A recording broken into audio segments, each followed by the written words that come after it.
चलिए आज स्टार्ट करते हमारा पार्ट ये वाला जहां तक हमने खत्म किया था, विच वाज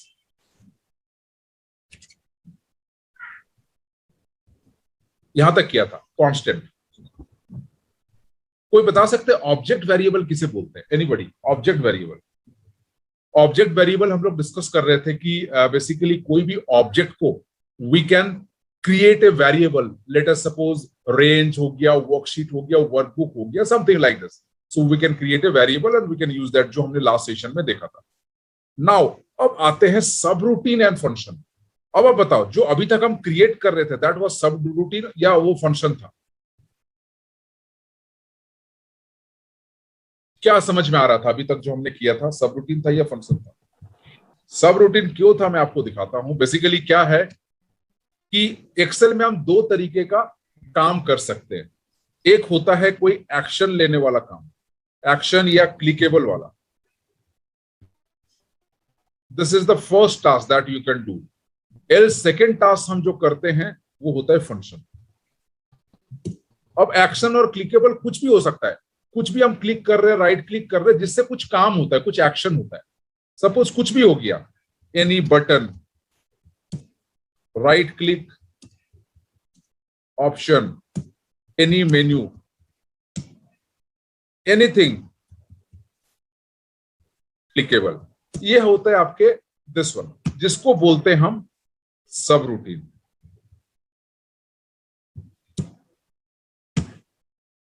और एक होता है फंक्शन, जैसे हो गया सम, वी लुकअप, कुछ भी, एवरेज, सॉरी, लेन, इन सबको बोलते हैं हम फंक्शन। कोई बता सकते दोनों में मेजर डिफरेंस क्या है?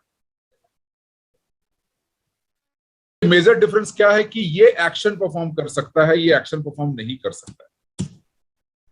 ये सिर्फ रिजल्ट दे पाएगा, ये एक्शन परफॉर्म नहीं कर पाएगा। ये फ्लेक्सिबल है, इसको आप कहीं पर भी यूज कर सकते हो। ये फ्लेक्सिबल नहीं है, ये कुछ हम जहां पर डेडिकेटेड कुछ ये करते हैं वहां पर यूज होता है। अब जब हम लोग आगे जाके यूज करेंगे तो कुछ ना कुछ और डिफरेंस होगा। ये रन कराना पड़ता है, इसको रन कराने की जरूरत नहीं पड़ती।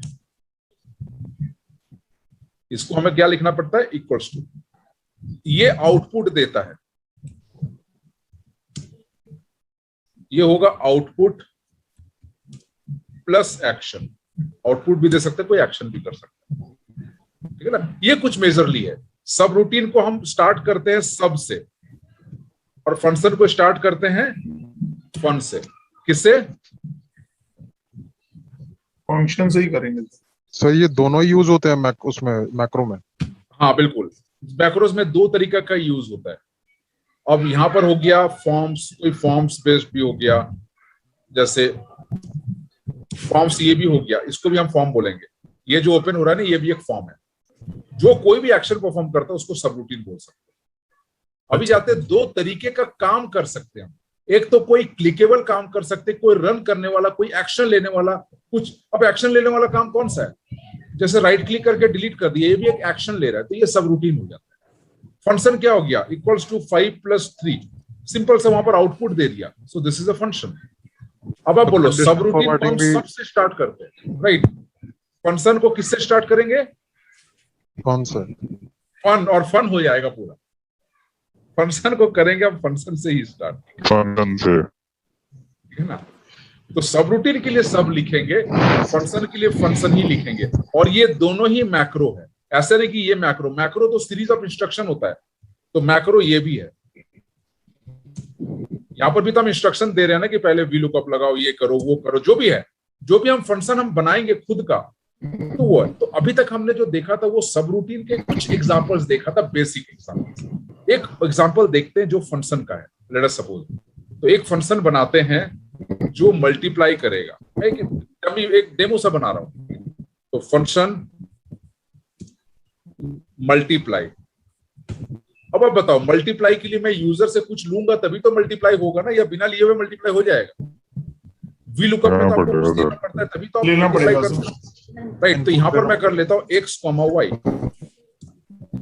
सो मल्टीप्लाई के लिए मैंने यूजर से यहीं पर ले लिया x, y। अब मल्टीप्लाई का रिजल्ट क्या आएगा बताइए, मल्टीप्लाई का फाइनल आउटपुट क्या आएगा? x multiply y, yes, equals to x into Y, ये फाइनल आउटपुट आएगा। अब देखिए ये काम करेगा यहाँ पर, इक्वल्स टू मल्टीप्लाई, अब देखिए मल्टीप्लाई आ गया, यहां पर करूंगा 5,6 तो ये बता देगा 30।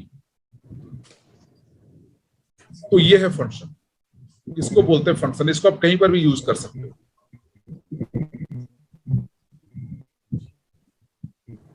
दिस कॉमा दिस हो गया ना 12। ये सिर्फ इसी वर्कबुक में काम करेगा कि किसी भी वर्कबुक में करेगा? नहीं, फिलहाल ये इसी वर्कबुक में काम करेगा। इसको आगे जाके हम इसको एक एप्लीकेशन में कन्वर्ट करेंगे, एक प्लगइन में कन्वर्ट करेंगे, एक एडिन में कन्वर्ट करेंगे। उस केस में वो किसी भी फाइल में, किसी भी सिस्टम पे काम करेगा, और वो मैं करूंगा कवर लास्ट क्लास में, एकदम लास्ट क्लास में ये कवर होता है कि जो भी हमने सीखा उसको सॉफ्टवेयर के फॉर्म में कैसे कन्वर्ट करें। अभी के लिए ये इसी फाइल पे काम करेगा। तो ये मैंने कुछ एक बेसिक फंक्शन बताया, अब इसी पे एक डमी दिखाया है, आगे जाके फंक्शंस में हम डिटेल्स में देखेंगे। तो ये भी, इसमें हमने सिर्फ ये समझा कि फंक्शन को बनाते कैसे, बस। अब इसमें बहुत एडवांस लेवल पे हम जा सकते हैं। अभी तो सिंपल सा भी देखा है कि फंक्शन का स्ट्रक्चर क्या होता है, कैसे दिखता है फंक्शन, तो ऐसे दिखता है। तो ये था हमारा फंक्शन, तो इसको सेव करते हैं, आगे जाके और भी फंक्शंस देखेंगे। तो ये हमने यहां पर देखा difference between subroutine and function. अब आते हैं public and private functions and subroutine. अब आप बताइए, जो फंक्शंस या सबरूटीन हम अभी बनाते हैं वो पब्लिक होता है या प्राइवेट होता है? तो प्राइवेट होता है। किसको बोलते हैं प्राइवेट और किसको बोलते हैं पब्लिक, बताइए आप। मैं आपको बताता हूँ। बाय डिफॉल्ट पब्लिक होता है, बनाया था वो पब्लिक था। बाय डिफॉल्ट सारा पब्लिक होता है। अब देखिए पब्लिक का मतलब क्या है। अगर मैं अभी कोई सबरूटीन बनाता हूं, सब टेस्ट, अब आप बताइए, ये बाय डिफॉल्ट पब्लिक होता है। पब्लिक कैसे होता है? यहां पर मैं डेवलपर में जाके जो मैक्रोज है ना, यहां से मैं एक्सेस कर सकता हूं और रन कर सकता हूं। तो पब्लिक वाला क्या होता है? पब्लिक वाला कोई भी रन करा देगा सामने से। अब मान लीजिए कभी कभी ऐसा भी हो सकता नहीं कि मैंने इसमें कोई ऐसा कोड लिखा है जो बाहर रन कराएंगे तो कुछ गड़बड़ भी हो सकता है, मैं इसको किसी पर्टिकुलर चीज में रन कराना चाहता हूं। तो उस केस में हम क्या कर सकते हैं?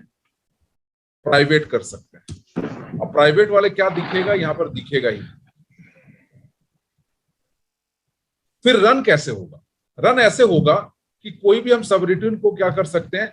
असाइन करा सकते हैं किसी बटन में। मान लीजिए जहां पर मुझे करना है, सो मान लीजिए मुझे शीट 2 में रन कराना है यहां पर, तो मैंने डेवलपर में गया, इंसर्ट में गया, इसमें गया बटन में, पहले मैंने असाइन करा दिया क्योंकि यहां पर दिख रहा है अभी पब्लिक की वजह से।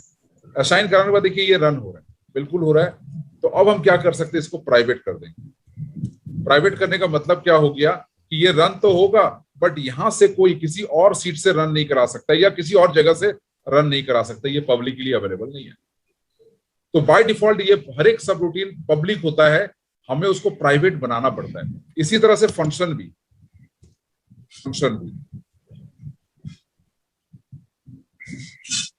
फंक्शन कर देता हूं testing, so equals to function, sorry equals to testing. अब देखिए ये काम कर रहा है, बट अगर मैंने यहां पर कर दिया प्राइवेट तो ये काम नहीं करेगा, ये मिलेगा ही नहीं। देखिए है ही नहीं।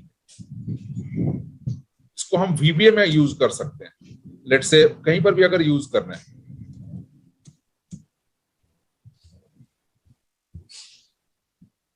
VBA में हम यूज कर सकते हैं इसको अपने हिसाब से, क्योंकि प्राइवेट को हम कोड के अंदर यूज कर सकते हैं। सो ये है आपका प्राइवेट फंक्शन। प्राइवेट को एक मॉड्यूल से दूसरे मॉड्यूल में कॉल नहीं कर सकते, यूज नहीं कर सकते। तो यहां पर अभी सिर्फ बताना ये था कि बाय डिफॉल्ट हर एक सब रूटीन या फंक्शन पब्लिक होता है। आपको अपने हिसाब से उसको प्राइवेट में कन्वर्ट करना पड़ता है, अगर रिक्वायरमेंट है तो, नहीं तो पब्लिक रख सकते। ये है। चलिए अब आता है नेक्स्ट, विच इज अब प्रैक्टिकल आ जाएगा। अब प्रैक्टिकल में हम 4 अलग अलग पिलर्स हैं जिसको देखेंगे, और जो वेरी इंपॉर्टेंट है।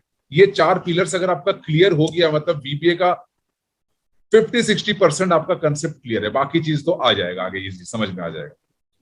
ये देखिए, और ये 4 जो पिलर्स हैं, 4 जो बेस है, फाउंडेशन है, ये आगे तक रिपीट होता जाएगा।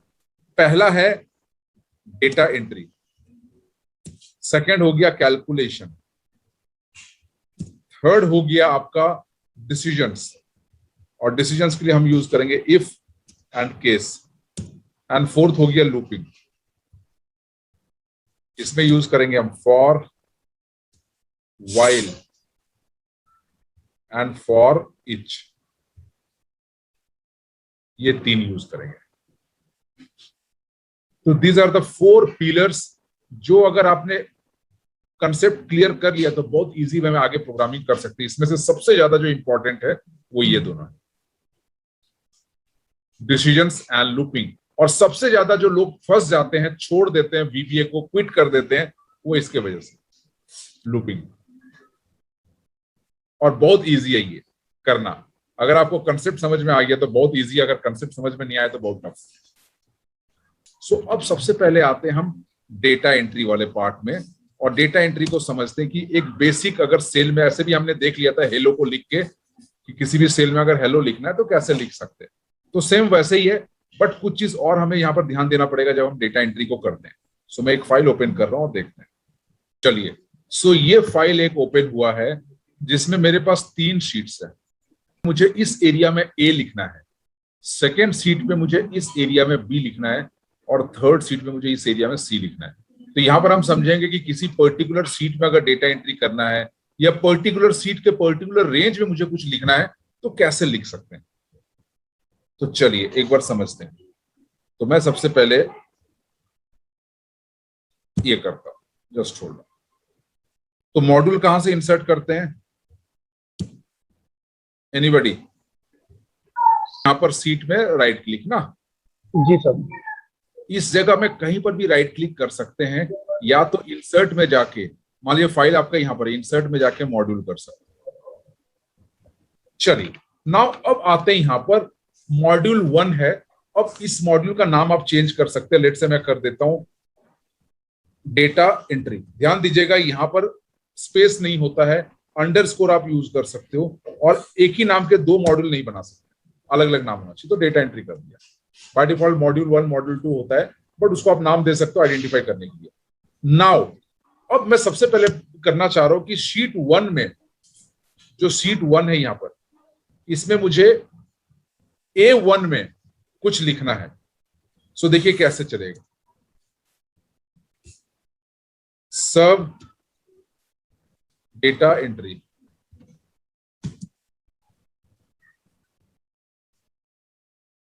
सो कैसे आइडेंटिफाई करते हैं। अब आप बताओ एक चीज, जो हमने हायरार्की पढ़ा था कि सबसे पहले एप्लीकेशन आता है, फिर वर्कबुक आता है, फिर वर्कशीट आता है, फिर रेंज आता है। तो इस जगह पे बताइए, इस जगह पे सबसे पहले मुझे किस हायरार्की से स्टार्ट करना चाहिए, एप्लीकेशन से, वर्कबुक से, या वर्कशीट से? सर वर्कशीट से। वर्कशीट। वर्कशीट। तो वर्कबुक से क्यों नहीं?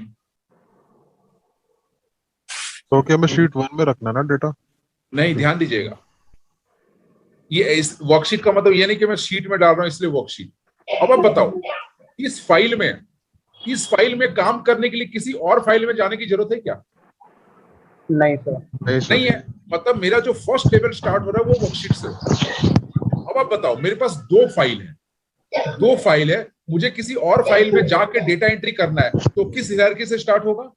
तो वर्कबुक से स्टार्ट होगा। यस, तो ये ध्यान में रखिएगा। मैं चाहता हूं तो ये भी कर सकता हूं कि यहां पर भी मैं वर्कबुक से स्टार्ट कर सकता हूं, बट उसकी रिक्वायरमेंट नहीं है। अब आप बताओ, आपको अपने घर पे एक रूम से दूसरे रूम के में जाना है, तो क्या घर से बाहर निकलने की जरूरत पड़ती है? नहीं, घर के अंदर से ही हम इधर से उधर जा सकते हैं। बट अगर हम चाहे तो घर के बाहर पहले निकले फिर घर में एंट्री करें, वो भी कर सकते हैं, एक ही बात है। तो वो हमें करना नहीं है। हमें क्या करना है, जिस हायरार्की से स्टार्ट करना है उसी से कर सकते हैं। अब एक चीज बताइए, अब मेरे पास इस फाइल में कितने शीट्स हैं? 3 शीट्स हैं। अगर मेरे पास एक ही शीट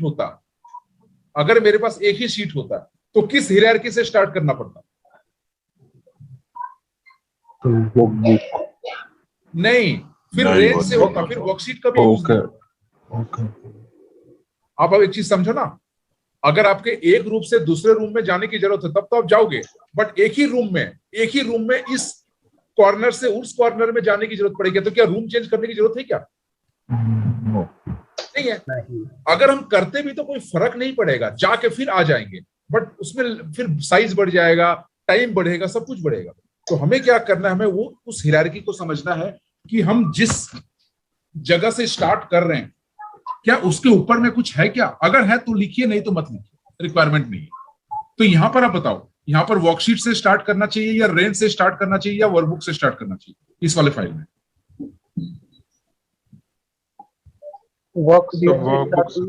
वर्कशीट से।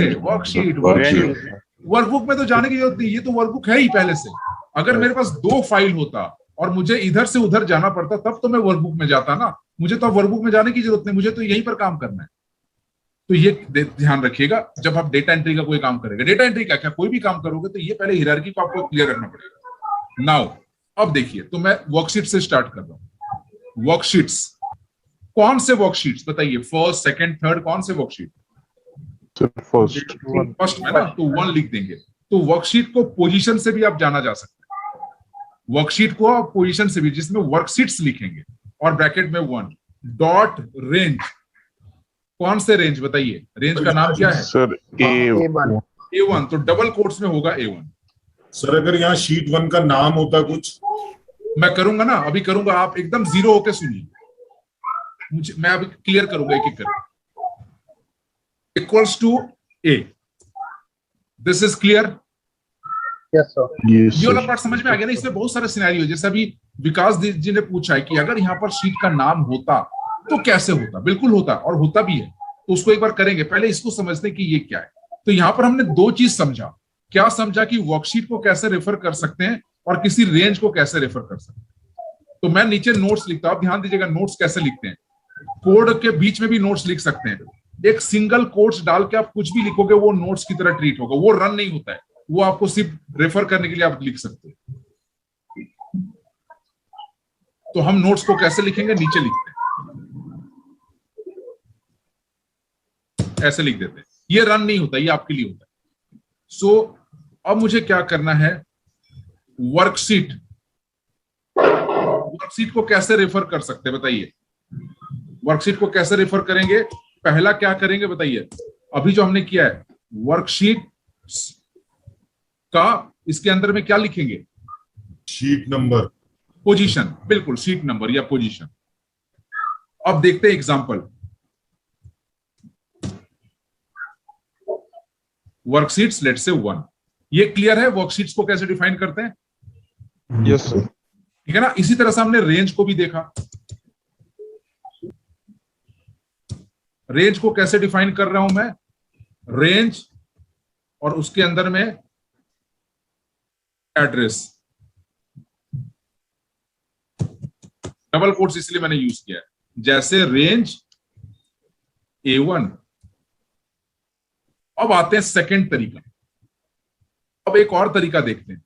वर्कशीट्स, शीट का नाम क्या है बताइए? यहां पर शीट 2 का नाम क्या है? शीट 2 है ना? Sheet 1, sheet 2, sheet 2। अगर अब शीट 1 का काम खत्म हो गया, अब शीट 2 को देखते हैं इस एग्जांपल से। तो आप ऐसे कर सकते हो। अब मैं डबल कोट्स को यूज करूंगा अगर शीट का नाम को यूज करूं। डॉट रेंज, या इसमें देखते हैं डॉट सेल्स। अब सेल्स वाला कंसेप्ट देखते हैं। अब सेल्स में सबसे पहले होता है रो और होता है उसके बाद कॉलम। बताइए रो नंबर क्या है? 2 और कॉलम नंबर 2। नंबर की बात करेंगे तो 2 है ना? अगर मैं अल्फाबेट की बात करूंगा तो B है, तो हम ऐसे भी लिख सकते हैं 2,2 इक्वल्स टू B। अब हमने यहां पर एक चीज और समझा कि worksheets, sheet name double quotes में, एग्जांपल वर्कशीट्स लेट्स से रिपोर्ट। और यहां पर एक चीज देखा रेंज का भी, कैसे देखा? सेल्स, और सेल्स में सबसे पहले देखा रो, फिर देखा कॉलम। जैसे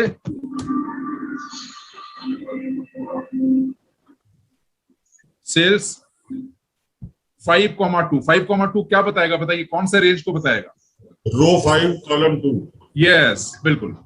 तो अब यहां पर अब ऐसा नहीं कि इसके साथ यही लिखेंगे, मतलब रेंज के इसके साथ यही लिखेंगे, आप कुछ भी यूज कर सकते हो। वर्कशीट्स के लिए दोनों में से कुछ भी यूज कर सकते हो, रेंज के लिए दोनों में कुछ भी यूज कर सकते हो। अब देखते हैं तीसरा तरीका, वर्कशीट्स, या ऐसे कर सकते हैं, शीट का नाम, आप देखिए शीट 3 है। अब यहां पर बताइए शीट 3 का नाम क्या है? Name, internal name. दो तरीके का नेम होता है, एक तो होता है नेम जो हमने यहां पर यूज किया है, और एक होता है नेम जो इंटरनली यूज हुआ है। मान लीजिए इसका नाम रख लेता हूं मैं SH3, एग्जांपल लेते हैं। तो ये देखिए यहां पर SH3 हो रहा है, इधर नाम में चेंज नहीं हुआ, इस नाम में चेंज हो गया, तो मैं डायरेक्ट ऐसे लिख सकता हूं SH3 डॉट रेंज, या सेल्स वाला कंसेप्ट यूज करते। चलिए सेल्स, पहले रो देन नंबर, ये तो रो क्या हो गया 4, और कॉलम क्या हो गया बताइए 7, बिल्कुल। अब पता है इस वाले कंसेप्ट का फायदा क्या है? फायदा यही कि कल के दिन अगर मैं शीट को चेंज कुछ भी कर लूंगा, चाहे मैं शीट का पोजीशन चेंज कर दूं, चाहे शीट का नाम चेंज कर दूं, कोई फर्क नहीं पड़ेगा, ये एरर नहीं देगा। बट ये एरर दे सकता है।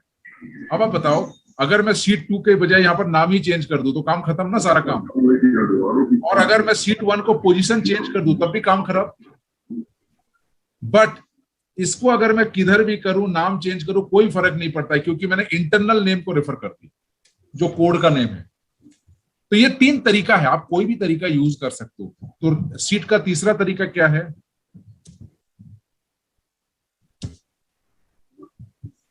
Sheet name.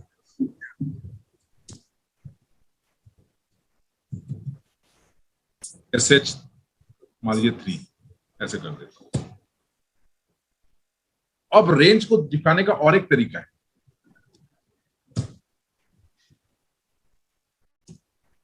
Sales row comma column name. मतलब सेल्स 5, D, ऐसे भी यूज कर सकते हैं। ये समझ में आ गया दिस वन? है ना, ऐसे भी कर सकते हैं। चौथा तरीका क्या है?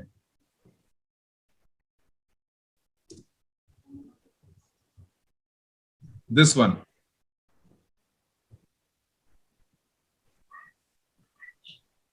ऐसे हम ऐसे कर सकते हैं, कोई डबल कोट्स की जरूरत नहीं है। A1 ये भी यूज कर सकते हैं।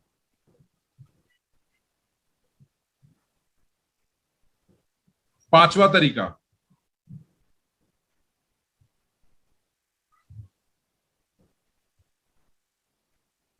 रेंज का नेम हम लोग कैसे देते हैं पता है ना? कोई भी रेंज को नेम कैसे देते हैं, या पता है ना कैसे करते हैं? नेम मैनेजर से। नेम मैनेजर से, जो हमने एक्सेल में सीखा था। मान लीजिए किसी रेंज का नाम हमने दे दिया, यहां पर ऐसे करते हैं, लेट्स से मान लीजिए किसी रेंज का नाम दे दिया टीम, तो ऐसे यूज कर सकते हैं। 6th way out, range name, तो हम ऐसे भी कर सकते हैं, रेंज ऐसे। तो ये समझ में आ गया? This is clear everybody. हमने अलग अलग वे आउट समझा कि किस तरह से वर्कशीट को और रेंज को रेफर कर सकते हैं। तो सभी वे आउट यूज होंगे या कुछ? बिल्कुल सर, आपको जो सूट करता है वो ये वे आउट यूज कर सकते हैं। ये सारे ऑप्शन है, ये सारे रास्ते हैं आपके ऑफिस जाने तक, आप किस भी रास्ते में जा सकते हैं, कोई दिक्कत नहीं। ठीक है ना? तो यहां पर इस तरह से आप यूज करो, या ऐसे भी कर सकते हैं, रेंज के अंदर sales row comma column, comma sales, ये क्या बताएगा बताइए? ये वाला जो मैंने किया ये क्या बताने वाला है? दिस वन, अलग अलग लोकेशन पे सेल्स होंगे तो ये एक पूरा रेंज बताएगा। ध्यान दीजिएगा, ये स्टार्टिंग सेल, ये एंड सेल। मान लीजिए मैं लेता हूं एग्जांपल लेते हैं, मुझे A1 से B5 जाना है, तो कैसे होगा देखिए।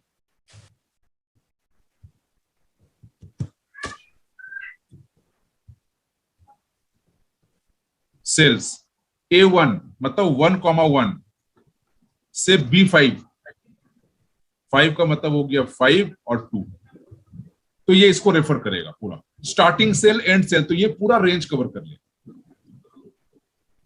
तो ये कुछ तरीका, सीट्स को दिखाने का 3 वे आउट है और रेंज को दिखाने के मल्टीपल वे आउट। आप अपने हिसाब से कुछ भी यूज कर सकते हैं जो आपको सेट बैठना उसमें। यहां तक क्लियर है? बताइए, दिस इज क्लियर? सर अगर आउटपुट सेम ही रहेगा तो फिर इनमें से कन्वीनियंट कौन सा रहेगा ज्यादा? कन्वीनियंट तो ये है, अब आप बताओ, आपको ऑफिस जाना है, आपको जो सूट कर रहा है उसमें चले जाइए। ये जो मेरे आपने को हो सकता है कन्वीनियंट। अब ध्यान दीजिएगा, ऐसे नहीं कि ये हर जगह यूज हो सकता है या ये हर जगह यूज हो सकता है। जहां पर आपको जो इजी लगेगा उसको यूज कीजिए, और जहां पर जिसकी रिक्वायरमेंट है उसको यूज कीजिए। जब आप आगे प्रैक्टिकल करना स्टार्ट करोगे ना, आप खुद ही डिसाइड कर पाओगे कि मेरे लिए ये वाला मेथड अच्छा है। ये वाला जो आपने बताया SH3 डॉट सेल्स 4,7 ये वाला ना? हाँ यस सर, ये वाला कन्वीनियंट। कौन सा? वर्कशीट की बात कर रहे हैं या रेंज की बात कर रहे हैं? वर्कशीट की बात कर रहा हूँ। वर्कशीट में कौन सा है? ये वाला? थर्ड वाला। थर्ड वाला, हाँ बिल्कुल, थर्ड वाला यूज कर सकते हैं। अब वही मैं बता रहा हूं ना कि ये सारे अलग अलग वे आउट है। ये आप जब यूज करोगे ये डिपेंड करेगा आपके requirement to requirement, sheet to sheet, file to file, ये वे आउट है। अब एक क्वेश्चन है, किसी शीट का नाम अगर 3 है, किसी शीट का नाम ही अगर 3 है तो उसको कैसे रेफर करेंगे बताइए? किसी शीट का नाम अगर 3 है तो कैसे रेफर करेंगे? तो डबल कोट्स में 3 लिखिएगा। ध्यान दीजिएगा, डबल कोट्स में 3 लिखने का मतलब 3 नाम हो गया, और डबल कोट्स नहीं लिखेंगे तो क्या हो गया? ये रेंज हो गया, पोजीशन हो गया, रो हो गया, थर्ड सीट।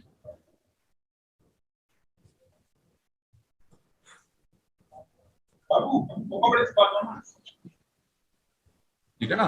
This one. अब देखिए रन कराते हैं। अब रन कराने का क्या ऑप्शन है? रन कराने का ऑप्शन पहला कि यहां से रन करा सकते हैं। अब आते हैं रन। रन कराने का पहला है from the run button on VBA editor.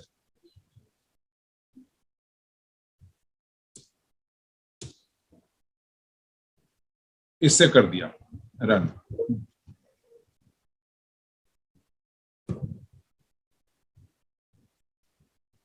देखिए रन करा दिया। अब देखते हैं एक बार, A इधर, B इधर, C। देखा आपने? पहला तरीका हो गया रन करने का। सेकंड तरीका क्या है?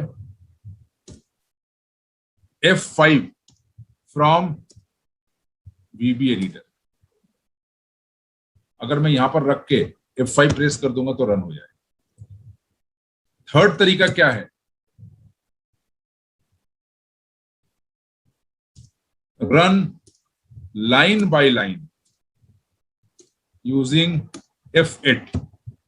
F8 से रन करा सकते हैं। देखिए लाइन बाय लाइन कैसे? F8 F8 F8 F8 F8 F8। तो इस तरह से लाइन बाय लाइन भी आप रन करा के देख सकते हैं। बट ये तीनों ही तरीका कब यूज होगा? जब आप प्रोग्रामर हो, आप देखना चाहते हो। बट बाहर से कोई ऐसे रन नहीं कराएगा अंदर आके कोड में। वो कराएगा क्या?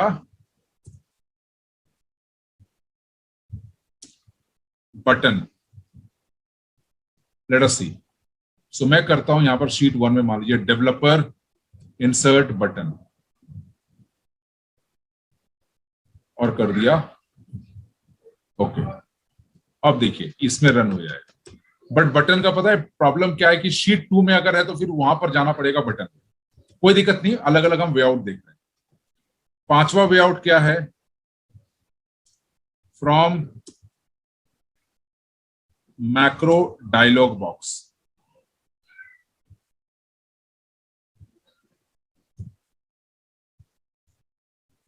यहां से, कहां से?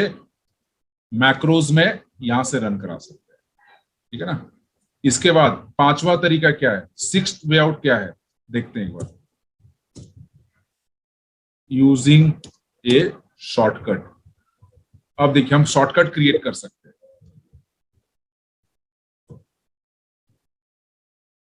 कौन सा शॉर्टकट, मैं मैक्रोज में जाऊंगा, यहां पर सिलेक्ट करूंगा और यहां पर ऑप्शंस में जाऊंगा। लेट से कंट्रोल ई नहीं करूंगा क्योंकि ई ऑलरेडी शॉर्टकट है, ई नहीं करूंगा, मैं शिफ्ट के साथ ई प्रेस करूंगा, तो control shift E for entry, या कंट्रोल शिफ्ट डी कर देता हूं फॉर डेटा एंट्री।